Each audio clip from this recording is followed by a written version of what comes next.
Hello guys, welcome to my mini blog. आम्ही चालू मानसच्या आतूच्या डोहाळे जेवणासाठी. आधीच भरपूर लेट झाला होता आणि त्यामध्ये भेटली एवढी ट्रॅफिक, भरपूर कंटाळा आला होता. डोहाळे जेवणाला पोहोचल्यानंतर आम्ही रोशनीताईंची ओटी भरली आणि फोटो वगैरे काढले. ते सगळं झाल्यानंतर आम्ही जेवणाला बसलो.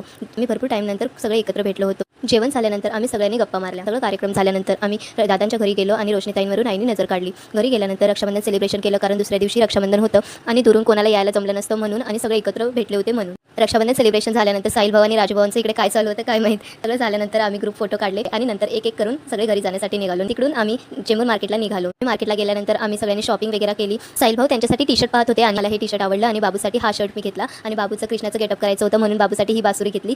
मार्केट फिरून झाल्यानंतर काहीतरी थंड प्यायचं मन करत होतं आणि तहान खूप लागली होती म्हणून आम्ही उसाचा ज्यूस प्यायलो. तिकडून निघालो आम्ही घरी जाण्यासाठी आणि मी मानसला घेतलं होतं तर माझी केस सारखी त्याच्या तोंडावर जात होती म्हणून सारखं नाक चोलत होता. घरी पोहोचल्यानंतर आम्हाला लक्षात आलं की दुपारी आमचा फॅन खराब झाला होता. बटन चालू केल्यानंतर कळालो आणि त्यामध्ये आमचा फॅन परत आम्हाला चेंज करावं लागलं. तर असा गेला आमचा दिवस. आपण भेटूयात नेक्स्ट ब्लॉगमध्ये. तिथपर्यंत बाय बाय.